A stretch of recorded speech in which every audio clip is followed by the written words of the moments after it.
우리가 함께 볼 말씀은 창세기 16장 1절에서 6절까지의 말씀입니다. 함께 기도하고 우리 말씀 보도록 하겠습니다. 말씀으로 이 땅에 오신 주님, 죄인인 우리를 예배의 자리로 불러주시니 감사합니다.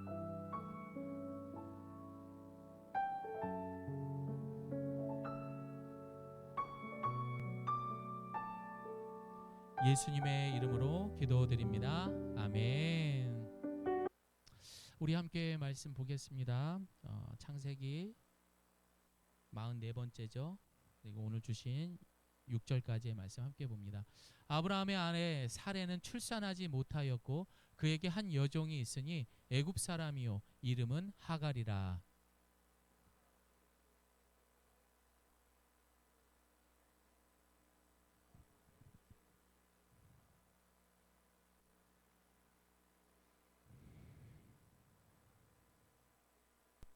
아브라함의 아내 사레가 그 여종 애굽 사람 하갈을 데려다가 그 남편 아브라함에게 첩으로 준 때는 아브라함이 가나안 땅에 거주한 지 10년 후였더라.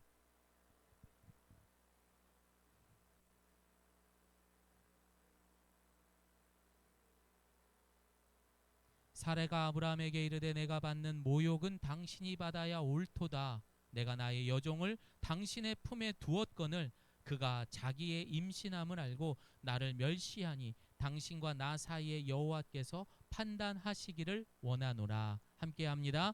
아브라함이 사레에게 이르되 당신의 여종은 당신의 수중에 있으니 당신의 눈에 좋을 대로 그에게 행하라 하매 사레가 하갈을 학대하였더니 하갈이 사레 앞에서 도망하였더라. 아멘. 우리 옆에 분하고 인사하겠습니다. 잘 오셨습니다.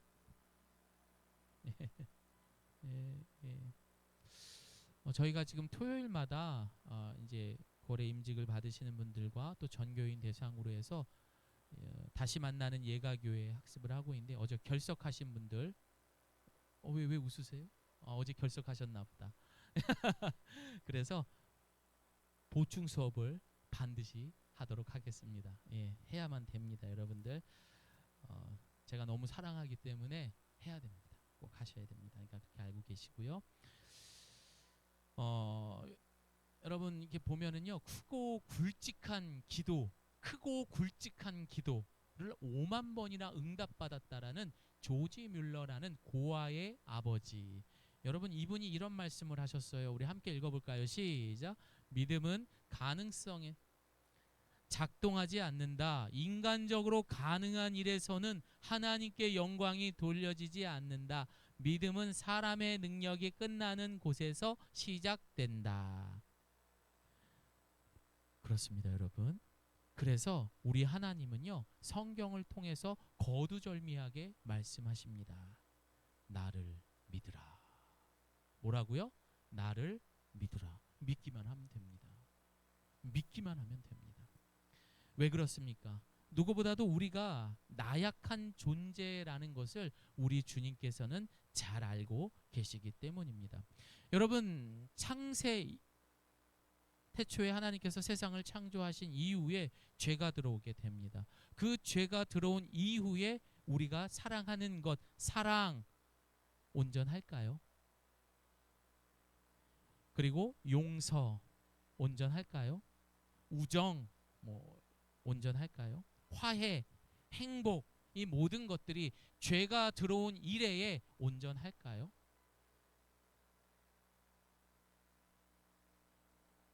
여러분, 그럴 수 없습니다. 그럴 수 없습니다. 그래서 하나님은 우리가 어떤 존재인지 알기 때문에 일단은 나로부터 믿고 구원받고 니들이 소속되는 것이 변화되고 세상이 아닌 하늘에 속한 삶으로 더 이상의 너희들 자유를 존중하는 민주주의 통치가 아니라 하나님이 통치하는, 따라합니다, 왕정정치, 완벽하게 하나님이 다스리고 지배하는 그런 삶으로 살아갈 때 우리는 비로소 온전한 사랑을 하고 비로소 우리는 화해와 용서, 행복으로 갈 수 있는 겁니다.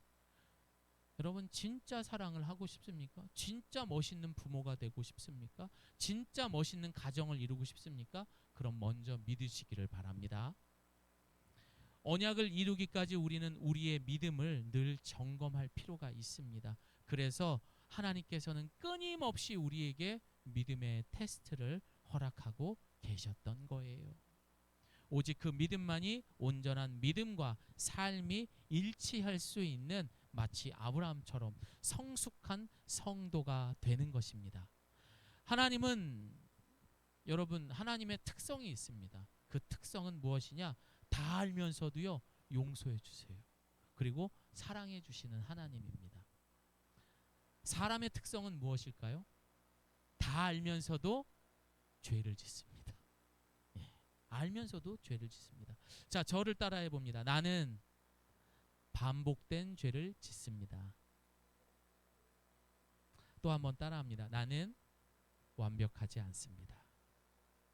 여러분 모든 하나님의 은혜를 사모하는 사람들의 출발은 바로 이와 같은 인정하는 모습에서부터 그런 기적이 시작되는 것을 믿으시기를 바랍니다. 그래서 한 목사님은요 이렇게 말합니다. 완벽하지 않은 그 인간을 통해서 이 세상에 성자라는 이름을 붙일 사람은 아무도 없다라고 말씀하셨어요. 왜? 그만큼 인간은 타락했기 때문에. 그래서 우리는 날마다 내가 부족하고 내가 늘 완벽하지 않고 늘 죄를 지을 수 있는 그런 가련한 인간이라는 것을 인정하고 살아갈 수 있기를 바랍니다. 그래서 성경은 우리에게 이렇게 말합니다. 시작. 그러므로 생각하는 사람은 넘어지지 않도록 주의하십시오. 누구나 겪는 시험 이외에 여러분에게 닥칠 시험은 없습니다. 하나님은 신실한 분이셔서 여러분이 감당할 수 있는 능력 이상의 시험을 당하도록 내버려 두지 않으십니다. 그리고 여러분이 시험을 당할 때 시험을 견디고 거기서 빠져나올 수 있는 길을 늘 주의해야죠. 그런 시험이 올 때마다. 하지만 또 너무 염려하지 마세요. 내가 넘어졌어도 내가 실패했어도 실수했어도 또 그것을 감당하고 빠져나올 수 있는 것까지 인도해 주시는 사랑의 하나님이라는 것을 기억하시기를 바랍니다. 인간은 완전하지 못한 불완전한 존재들입니다. 그래서 그 누구도 넘어지고 쓰러지고 포기하고 반복하는 것이 저와 여러분의 인생이에요. 그래서 하나님은 아브라함을 통해서 우리가 성도가 가야 할 방향에 대해서 계속해서 우리에게 말씀해 주고 있습니다. 지난주의 말씀을 보면은 여러분 번제를 드릴 때에 아브라함에게 하나님께서는 횃불로 임하셨습니다. 그리고 처음 아브라함에게 약속하셨던 것처럼 내가 이 땅의 자손을 저 하늘에 있는 별처럼 그렇게 저는 저게 아멘으로 들립니다. 그 외에도 아브라함에게 많은 시간 너의 씨를 통해서 그 자손들이 수많은 별처럼 하겠다라고 언약하셨습니다. 그러나 문제는 그 은혜와 감격이 있어도 여러분 현실은 변한 게 없더라고요. 과거에 기도원에 다녀오고 또 수련회를 갔어요. 3박 4일 동안 주여 주여 부르짖고 그러고 왔습니다. 그리고 집에 왔더니 또 변한 것이 아무것도 없습니다. 나만 은혜 받았지 신경질 나는 일들이 참 많더라고요. 많은 분들이 지금 고개를 끄덕끄덕. 우리가 여기 주일날도 은혜 받았어도요 집에 가보면은 또 신경질 날 일들이 많이 있습니다. 있어요? 네, 맞아요. 아브라함의 가정도 하나님의 약속이 있었지만 표적을 보여주셨습니다. 여전히 현실의 문제를 무시할 수 없었습니다. 바로 자녀가 없다는 거. 그리고 사례는 입을 열었습니다. 창세기 16장 2절 말씀 시작. 여호와께서 내 출산을 허락하지 아니하셨으니 원하건대 내 여종에게 들어가라. 내가 혹 그로 말미암아 자녀를 얻을까 하노라 하매 아브라함이 사레의 말을 들으니라. 결국 사레는 실수를 하게 됩니다. 반드시 네 몸을 통해서 열매를 맺겠다 그렇게 약속을 하셨지만 여러분 사레는 그것을 어기게 됩니다.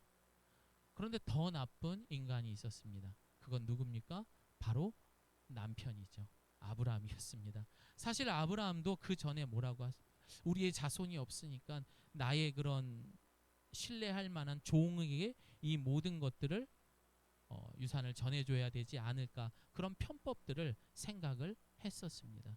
그리고 결정적으로 그 당시 자녀가 없는 사람들의 풍습처럼 사례는 자신이 데리고 있었던 그 몸종 하가를 통해서 대를 이어야 한다라고 말을 했지요. 자, 그렇다면은 여러분, 아브라함은 뭐라고 이야기해야 돼요? 남편이라면, 적어도 남편이라면은 김잔지 집사님이 우리 대를 이어야 되는데 자식이 없는데 어떻게 합니까? 그러면 남편 조경훈 집사님 어떻게 할 겁니까? 모른다 그러면 그 몸종이랑, 아브라함은 어쨌든 말을 하지 않았어요. 아브라함은 그래, 그래야 되겠구나 하고 나서, 예, 몸종을 통해서, 우리나라에도 그런 풍습이 있었죠. 씨바지라는 거. 그런 게 정말 있었습니다. 여러분, 그때는 그래야죠. 하나님이 약속하신 거를 믿는 아브라함이었다면은, 여보 많이 힘들었지? 조경우 집사님 따라해 보세요. 여보 많이 힘들었지? 네, 그렇게 얘기하는 거예요. 그냥 모르겠어요 이러면 안 돼요. 얼마나 힘들었으면 여보, 그래도 우리 하나님의 약속을 믿고 조금만 더 기다려 봅시다. 이제 남자이고 진짜 가장의 모습인 거예요. 남자라면 그렇게 하셨어야죠. 아내를 다독여주고 챙겨주고. 조은아 집사님 그렇게 되기를 소망합니다. 예. 결국 한 가정에 문제가 왔습니다. 물질, 건강, 관계. 그러나 많은 사람들은 자신의 모습을 들여다보기보다 남 탓을 하는 경우가 대부분 연약한 우리 인간의 모습입니다. 그래서 회개하고 상담을 하다 보면은요, 지난주에도 그런 얘기를 했어요. 제가 이제 목요일 아침마다 그 새로 이제 섬기고 있는 미용실에서 예배를 드리잖아요. 근데 두 분 다 똑같이 그렇게 이야기하시더라고요. 지난주에 가장 잘못했던 거 하나씩 얘기해 보세요. 그랬더니 계속 남 탓만 했어요. 남편분도 남 탓만 했어요. 그러시더라고요. 우리도 예외는 아닙니다. 자, 우리 16장 5절 시작. 그러자 사레가 아브라함에게 말했습니다. 이렇게 남 탓을 했다 이겁니다. 그럼 왜 하나님은 이 불쌍하고 안타까운 노부부들에게 애가 탈 정도로 이렇게 내버려 두셨을까요? 심지어 오늘 본문은 10년이라도 지났다고 하는데도 그 소식이 깜깜무소식이었던 겁니다. 당신의 형상을 닮은 저와 여러분을 통해서 자신을 드러내시기 원하신 하나님이었기 때문입니다. 자, 그래서 첫 번째, 하나님께서 이 노부부에게 이렇게까지 하셨던 이유 첫 번째는요, 자신을 어떻게 드러내셨느냐, 하나님에게는 불가능한 것이 없는 분이다라는 것을 말씀해 주고자 했던 겁니다. 인터넷 교본 문고에 들어가 보면 불가능하다라는 그런 키워드를 적어내게 되면은 여러 책들이 나옵니다. 불가능은 없다, 불가능한 것의 가능성, 불가능한 도전은 없다, 뭐 이렇게 하면서 뭐 포기하지 않으면 불가능은 없다. 엄청나게 많은 책들이 나옵니다. 사실 하나님께서 우리에게 알려주기를 원하시는 것은 믿는 자에게는 불가능한 일이 없다라는 것입니다. 그러나 우리가 가끔씩 혼동하게 됩니다. 세상에는 사용하는 불가능이 없다라는 말과 우리 성도들이 사용하는 에는 분명한 차이가 있습니다. 전도를 하다 보고 또 많은 사람들을 만나다 보면은요, 이분들은 대부분 불가능이 없는 사람들 같아요. 나는 나 자신을 믿습니다. 저는 저만 믿어요. 저는 다 할 수 있다라고 이야기합니다. 뭐 아니라는 걸 알면서도 그냥 싫어서 또 그렇게 이야기할 수 있죠. 하지만 은근히 자신을 믿고 불가능이 없는 것처럼 살아가는 사람들이 내면 속에 가득 차 있다라는 것입니다. 여러분, 이미 하나님을 등진 삶 자체가 불가능이 없는 삶으로 살아가고 있는 자기를 믿는 사람들의 특징들이라는 것입니다. 내가 다 이렇게 이루었다라고 말하는 사람들입니다. 앞으로도 나는 이런 모든 문제들을 헤쳐갈 수 있다라는 것입니다. 자신의 잠재력을 개발하여 능력을 100% 이상 발휘함으로 불가능을 가능케 할 수 있다라는 죄가 주는 어떻게 보면은 자기중심적인 원죄의 모습인 것입니다. 물론 노력하는 모습은 있지만 그 이후에 내가 감당할 수 없는 상태가 되는 경우가 많습니다. 어제 나누었던 교제 시간에 그 교재에 이런 내용이 있었어요. 한 세월호, 그러니까 세월호 사건 중에 부모가 이런 이야기를 했습니다. 우리 집이 가난했어도 너 때문에 그래도 행복했었다. 그런데 네가 없는 이 세상에 우리에게 남겨진 건 가난밖에 없다. 자녀가 전부였던 거죠. 전부였던 거죠. 자기 스스로 불가능한 것이 없는 사람에게 사랑하는 것. 물론 이건 그냥 비유일 뿐입니다. 그래서 이야기한 겁니다. 뭐 진짜 다 잃은 것 같죠. 하지만 여러분들, 여러분이 믿고 있는 그 구석들 분명히 다 각기 다를 것입니다. 그러나 그것을 잃었을 때 과연 그때도 나에게는 불가능이 없다라고 말할 수 있을까? 그런 모든 것들이 어쩌면은 무용지물이 될 수 있고, 심지어 더 이상 살고자 하는 의욕조차 잃게 될 것입니다. 한편 우리 그리스도인들은 우리 자신을 믿는 믿음이 아니라 하나님 불가능이 없다라는 것입니다. 그래서 믿음의 조상 아브라함을 통해서 믿음 안에 불가능한 것이 없는 하나님을 드러내고 있는 것입니다. 매주 수요일마다 가는 그 호스피스에서 1년에 2번씩 이런 프로그램이 있어요. 사별 가족들의 만남, 이것이 있습니다. 그러니까 소중한 가족을 먼저 보내야 했던 그런 사별 가족들을 위로하는 그런 시간입니다. 여러분, 그 시간을 이제 정기적으로 가지라는 것이 국가의 명령입니다.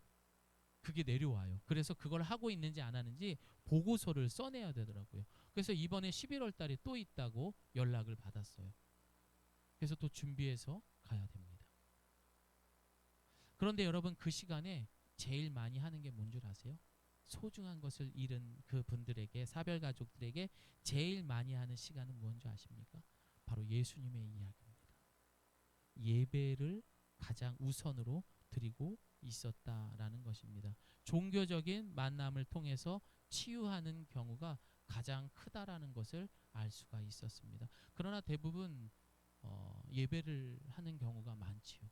예. 왜냐하면 우리에게는 뭐가 있어요? 부활신앙이 있기 때문에. 사랑하는 여러분, 오늘 이 시간 우리가 다 아는 내용이지만 이 믿음의 가정, 믿음의 사람들 스토리 속에 저와 여러분들도 당연히 포함됐다라는 것을 잊지 말아야 됩니다. 우리의 인생을 돌아봅시다. 크고 작은 많은 사건들 속에 얼마나 이 작은 마음으로 어이구 죽어야지, 어이구 내가 살아서 뭐하나, 그렇게 우리 스스로가 마침표를 찍으려 했었습니다. 그러나 불가능한 것이 없는 우리 하나님은 계속해서 우리에게 말씀하시고 인도하십니다. 어떻게요? 쉼표를 찍으시는 하나님이다라는 겁니다. 당신이 어떤 분인지 정말 바보 같을 만큼 연약한 우리를 통해서 쉼표를 찍으시면서 그런 우리가 다시 일어서는 모습을 통해서 살아계신 하나님, 불가능한 것이 없는 하나님을 우리를 통해서 드러내시는 하나님이다라는 겁니다. 그리고 그런 우리를 통해서 하나님은 영광 받으시는 하나님이세요. 돌아보면 그때 당시는 죽을 것 같이 힘들었죠. 또 넘어가 해를 넘겼습니다. 또 문제가 오고 또 시련이 와요. 10년 전에도 한 번씩 어이구 어이구 죽겠네 죽겠네. 근데 10년 후에 또 안 합니까? 하잖아요, 여러분. 더 많이 할걸요.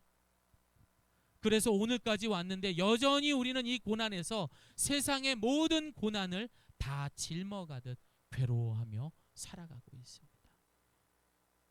이들이 가나안 땅에 들어온 지 여러분 10년이 됐어요. 10년이 지났으면은 뭐 아내도 팔아먹었던 아브라함이잖아요. 그러면 10년이 지났으면 뭔가 이젠 달라져야죠. 그런데 어떻습니까? 여전히 그들은 성숙해지지 못했습니다. 이건 다 내 남편의 탓이야. 아유, 하나님의 언약? 그냥 몸종을 통해서 대를 이어가야지. 10년이 지났는데도 변한 게 하나도 없습니다. 여전히 그들에게는 신앙의 성숙이 아니라 오히려 인생을 살아가는 요령만 늘었던 것입니다. 사람들의 눈을 의식해서 괜찮은 척, 착한 척, 안 그런 척. 그게 우리의 모습입니다. 여러분은 10년 전과 지금의 모습 어떻습니까? 인간은요, 문제가 생기면 어떻게 돼요? 스스로가 주인이 됩니다. 이 말은 믿음의 생각을 못하면 인간적 생각, 세속적 생각을 하는 것이 바로 우리 사람의 속성이라는 것입니다. 그래서 우물 안에 개구리가 아니라 우물 안에 벼룩이 되는 겁니다. 그래, 안 되는 거야. 상식적으로, 과학적으로 이건 아니야. 그냥 다른 사람들처럼 이렇게 방법을 해결하는 게 맞는 거야 하면서 자신의 생각에 꽉 채워져 가지고 그냥 나 홀로 그냥 그걸 해결하려고 꿍꿍 싸매고 있는 거죠. 한 심리학자가 재밌는 실험을 합니다. 벼룩 있잖아요. 보이지 않는 그 벼룩이 한번 튀면은 몇 센치를 들 것 같아요? 그 조그만 게 살려고 20cm까지 충분히 뛰어오른대요. 그 눈에 보이지도 않는 게. 심지어 높이 뛰는 애는 30cm까지도 뛰어오른다고 합니다. 그런데 그런 벼룩을 이렇게 컵을 갖다가 엎어가지고 낮은 컵에 두잖아요. 그리고 나서 며칠이 지난 다음 빼면은 이 벼룩이 얼마큼 뛸 것 같아요? 맞아요. 3, 4cm도 못 뛴대요. 이 벼룩 같은 자세로 사는 사람들이 사실상 너무나 많습니다. 작은 실패에, 작은 감정에, 작은 아쉬움에 너무 쉽게 우리는 믿음을 포기합니다. 우리는 벼룩이 아닙니다. 전능하신 하나님의 자녀인 줄을 믿으시기를 바랍니다. 또한 그래서 우리는 이 시간 이후에 그 생각을 바꿔야 합니다. 문제가 생기면 스스로 주인이 되는 것이 아니라 주님을 믿어야 하는 겁니다. 사랑하는 여러분, 어떤 문제가 생겼을 때, 답이 없을 때, 내 힘으로 도저히 안 될 때 스스로를 저주하고 불행한 사람으로 만들지 않기를 소망합니다. 우리가 그렇잖아요, 여러분. 우리 부모님 앞에서 어휴 죽어야지. 나에게 금이요 오기요 같은 내 새끼가 그 앞에 앉아가지고 부모 앞에서 겨우 한다는 소리가 어휴 죽어야지 죽어야지. 그럼 그 부모 마음이 어떻겠습니까? 여러분이 믿으실 때 진흙 같은 어둠에서 여러분 끝나지 않습니다. 반드시 동이 트며 새벽은 옵니다. 그래서 하나님은 우리에게 끝없이 테스트를 하시는 거예요. 왜? 오늘 제목처럼 언약이 이루어지기까지. 우리 인간이 얼마나 연약한 것을 잘 아시기 때문에 우리 하나님께서는 계속해서 그분의 사랑 방법으로 시험과 고난을 통해서 그 이를 때까지 많은 시험을 허락하셨던 것입니다. 저를 따라합니다. 너는 나만 믿으면 돼. 그게 하나님의 마음인 거예요. 그렇게 믿음으로 불가능이 없는 하나님을 바라볼 수 있기를 소망합니다. 두 번째는 믿음의 시험입니다. 적어도 우리가 믿음이 있다면 최소한 이 정도는 해줘야 한다라는 하나님의 기준이 있습니다. 그 기준이 뭐예요? 생명의 면류관을 얻을 때까지. 이 땅의 생이 끝나고도 나와 영원히 함께하는 것까지. 그것이 하나님의 기준인 거예요. 이것은 단순히 성취했다, 못했다의 문제가 아니라 생명이냐 사망이냐 이 기로에 놓여 있는 거기 때문에 하나님한테는 중요한 겁니다. 그렇기 때문에 하나님에게 이 믿음의 테스트는 필수가 되는 거예요. 그래서 우리 인생에 고난이 없습니까? 계속 있는 거예요. 사람은 급하면 진리가 있고 정답이 있어도 편법을 사용합니다. 그러다 보면 온전한 길로 갈 수가 없지요. 마음이 급한데 어떻게 그렇게 해요? 그 결과는 순간만큼은 괜찮지만 결국 비극적인 결론이 있습니다. 그런 이 시험은 어떤 시험들이 있으며 최종적으로 어떤 결론들이 있을까? 우리 함께 말씀 읽어봅니다. 시작. 이 세상에는 악한 것들이 있습니다. 그것은 바로 우리의 육신을 즐겁게 해주는 것, 우리 눈을 즐겁게 해주는 것, 우리들의 삶에 대해 자랑하는 것입니다. 이러한 것들은 아버지께로부터 나온 것이 아니라 세상으로부터 나온 것입니다. 이 세상은 지나갈 것이며 사람들이 이 세상에 그토록 갖고 싶어하는 것들로,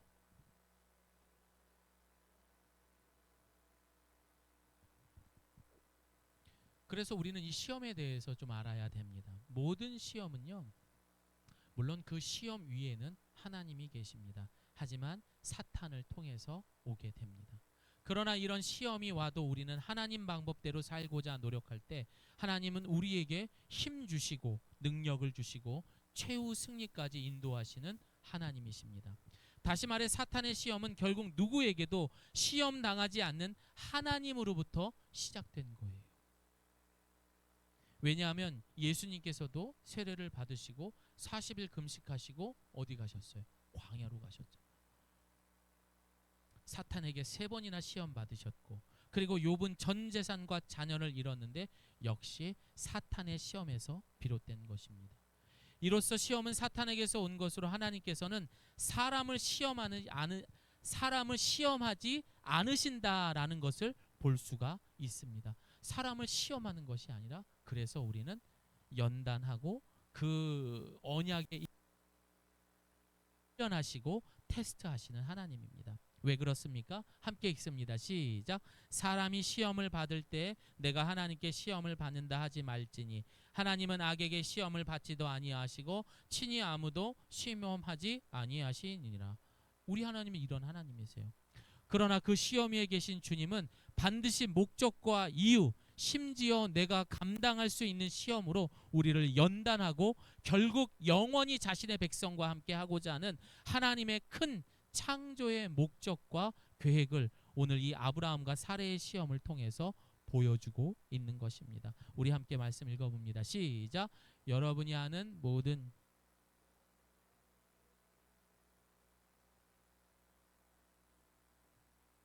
그리고 아까도 이야기했던 것처럼 말씀은 또 이렇게 얘기합니다. 시작. 시험을 견디는 사람은 복이 있습니다. 이는 그가 인정을 받은 후에 하나님을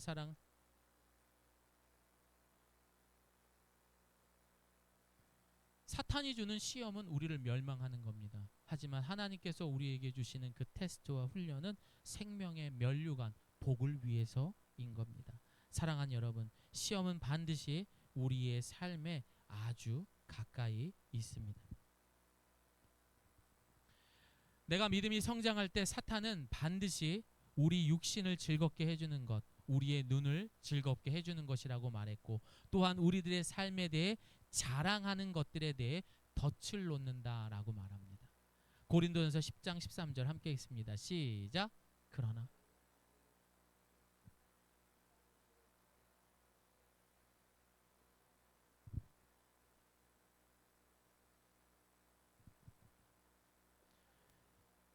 피할 길을 내사 너희로 능히 감당하게 하시니라. 아멘.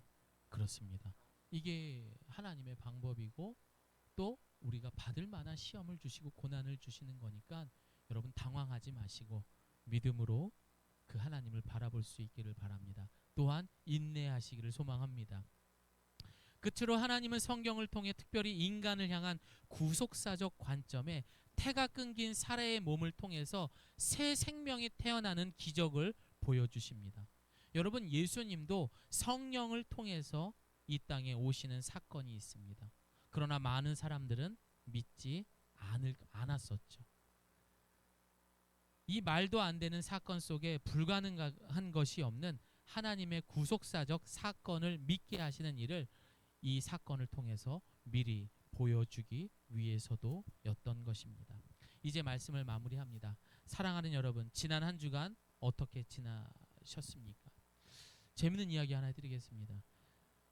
어제도 뭐 이제 꿈 얘기들을 막 하시고, 제 아내도 지난주에 뭐 조상신이 보여가지고 그런 이야기를 했는데, 제가 태어나서 저는 정말로 유치한 꿈만 꿔요. 말도 안 되는 막 아직도 그런 꿈을 꾸는데, 처음으로 제가 지난주 금요일 꿈을 꾸는데 한 번도 꿈에 나오지 않았던, 얼굴도 몰라보는 돌아가셨던 할머니, 또 우리 친척분들, 그리고 조상들이 다 나오는 거예요.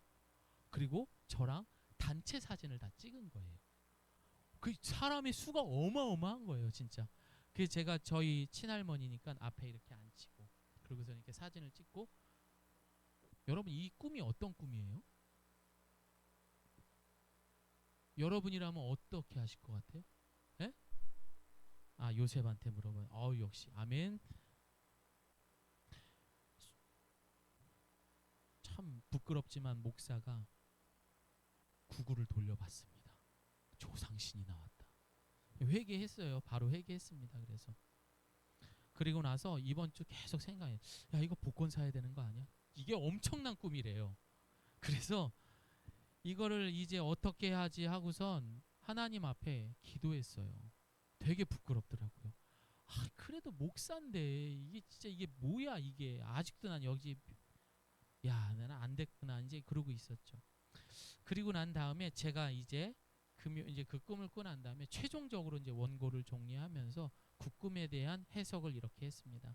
내가 이 땅에서 믿음의 사람으로 살다가 부끄럽지 않은 우리 딸 예빈이하고 예범이한테 믿음으로 살다간 아빠의 모습을 청사진처럼 많이 남겨줘야겠구나. 그게 저의 결론이었습니다. 이 아이들의 기억 속에 아버지가 이 세상에 없어도 우리 아빠는 참 믿음이 좋은 사람이었어. 그 모습을 생각할 때마다 애들이 흐뭇하게 웃는 거예요. 니네 할아버지는 믿음이 진짜 좋은 분이었어. 정말 늘 기도하셨던 분이고 정말 괜찮은 분들이야. 할아버지 같은 분이 없단다. 아빠 같은 분이 없단다. 여러분도 그렇게 되기를 소망합니다. 더 많이 우리를 사랑하십니다. 하나님 우리가 생각하는 것보다 더 가까이 우리와 함께 하십니다. 물론 지금도 함께 하십니다. 무엇보다 우리 같은 연약한 자들을 통해 당신이 누구인지 드러내시는 하나님이십니다. 우리가 뭐라고? 살기 힘들 때 더 이상 우리 주님 앞에서 나 못 살겠다라고 체념할 수 있죠. 하지만 이제 그만큼 하셨다면은 믿음의 자녀로 다시 돌아오기를 소망합니다. 다시는 그런 실수가 없이 하나님이 그때에도 그래요 주님, 제가 주님 바라보겠습니다. 다시 해보겠습니다. 그때 주님께서 영광 받으시는 것입니다. 고난이 왔을 때 여러분 당황하지 마십시오. 그 순간 우리가 믿음이 붙들었을 때 우리는 하나님께 최고의 효도를 하는 겁니다. 우리 마지막 말씀 함께 읽고 마무리하겠습니다. 시작. 만일 그리스도인으로 고난을 받으면 부끄러워하지 말고 돌리라. 아멘. 부끄러워하거나 당황하지 말고 도리어 그 이름으로 하나님께 영광 돌리시기를 소망합니다. 우리 함께 기도하겠습니다.